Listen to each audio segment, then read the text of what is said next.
Aqui o professor Eduardo Paiva retomando as aulas, né, nesse segundo semestre, também conhecido como terceiro bimestre, né?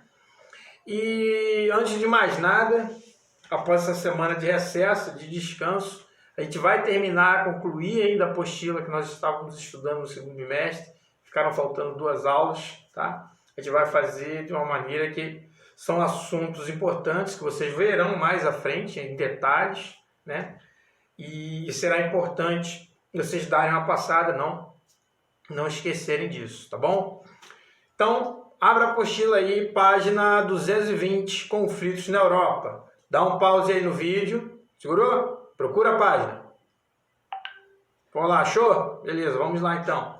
Conflitos na Europa, tá? Página 220. Primeiro, para a gente poder entender um pouco desses conflitos, a gente tem que estabelecer uma relação, né? Relembrar alguns conceitos. O primeiro conceito que eu gostaria de lembrar de vocês é o conceito de Estado.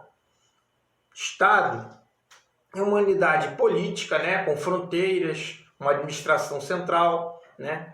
E você tem ali dentro daquele Estado a população desse Estado, né? Que são os habitantes. Beleza, isso é o Estado. É uma unidade política, tá? E nação.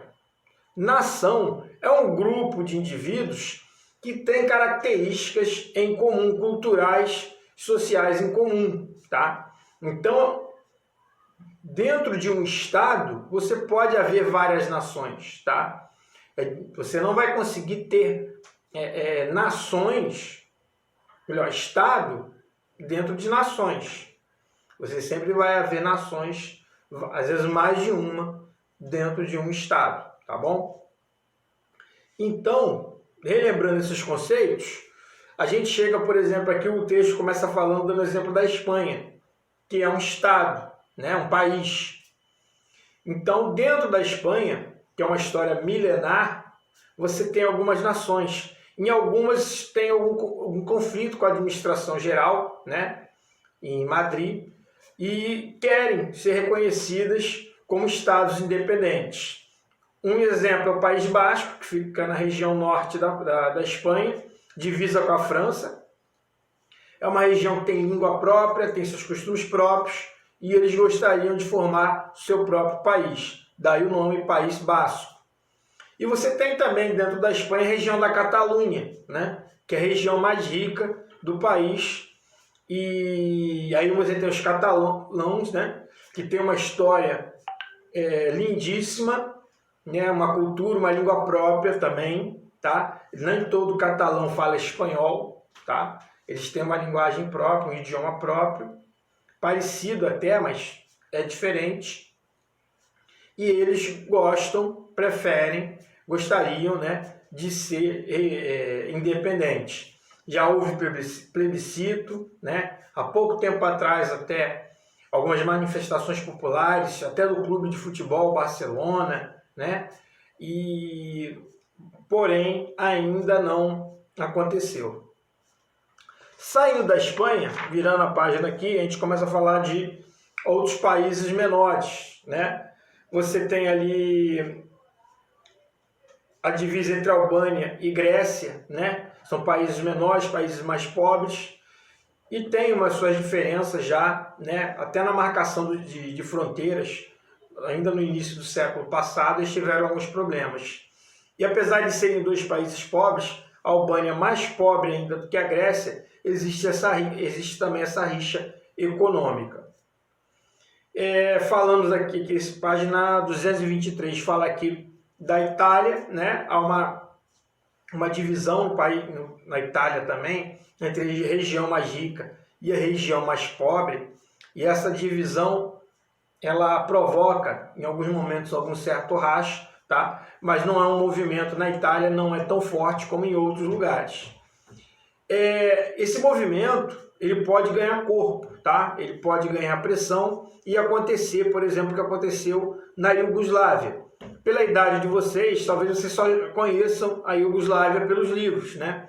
Nós que já nascemos na década de 80, né? Conhecemos o país inteiro, a Iugoslávia. Era uma grande nação que foi logo após, durante a década de 90, né, final da Guerra Fria, após a década de 80, comecinho dos anos 90, ela se desintegrou em 6 outros países. Você tinha várias nações dentro de um país pequeno, e depois eles foram desintegrando e ainda continuam nesse processo, ainda existem alguns conflitos de separação, né? Era um país só, ele se transformou em Moldávia, Eslovênia, Croácia, Bósnia, Montenegro e Kosovo, tá?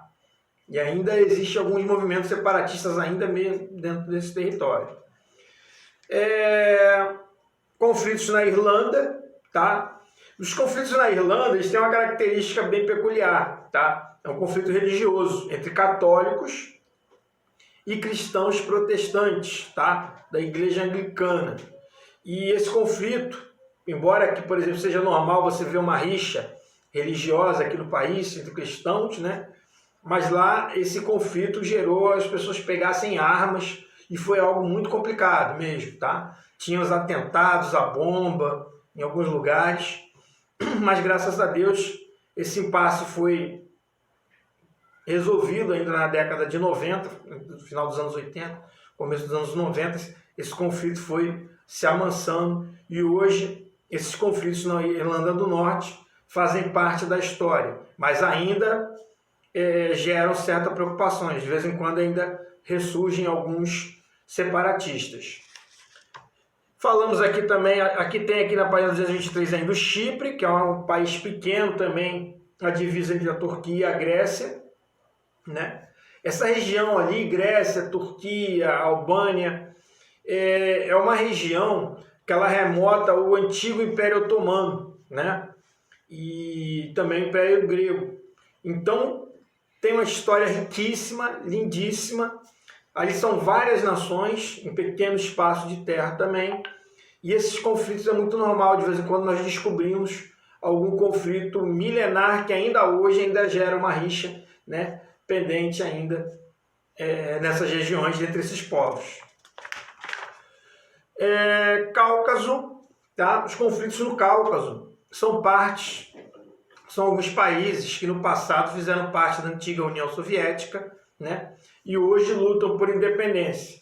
Alguns se separaram, né, da Rússia, né, após a Guerra Fria, mas ainda continuam em um processo de divisão, tentando ainda a independência, mesmo já separado da Rússia. Alguns países ainda querem se separar mais ainda. É o caso, por exemplo, da Odisseia, né? Você tem a Odisseia do Norte, Odisseia do Sul.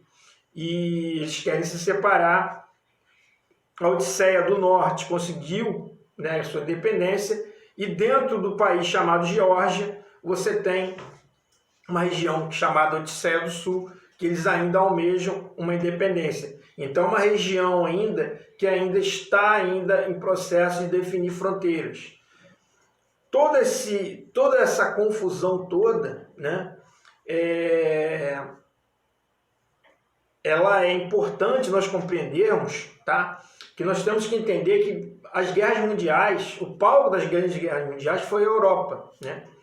Então, espera-se que esses conflitos, né, que já aconteceram no passado, não venham à tona e a gente tenha uma outra grande guerra nascendo no continente europeu, que é uma região pequena em relação à densidade demográfica que existe, mas com muitas e muitas nações, né, com interesses diferentes, culturas diferentes, e isso às vezes gera alguma rixa, pode gerar algum problema, né? Aqui no texto chega a falar ainda, por exemplo, da Bélgica, que é um país minúsculo, muito pequeno mesmo, e mesmo dentro desse país pequeno você tem nações diferentes, com propostas diferentes, com visões diferentes de país, tá bom? Demanda leitura, tá fácil o entendimento, tá bom? Eu quero que vocês façam os exercícios de 1 a 10 e eu quero que vocês me mandem por vídeo. Professor, não entendi essa parte aqui. Tá bom, professor, vai manda uma pergunta aqui pra gente. A gente vai tentar ajudar vocês. Procurar algum material também, se precisar, para apoiar esse entendimento, tá? E é isso aí, tá bom? Aguardo vocês aqui no privado. Já sabe como é que funciona o esquema. O professor vai entrar em contato no privado, vai perguntar algumas coisas. Eu quero as respostas. E, se possível, façam as questões no caderno. Mandem a imagem aqui para o professor dar uma olhada, tá bom? Grande beijo. Até mais.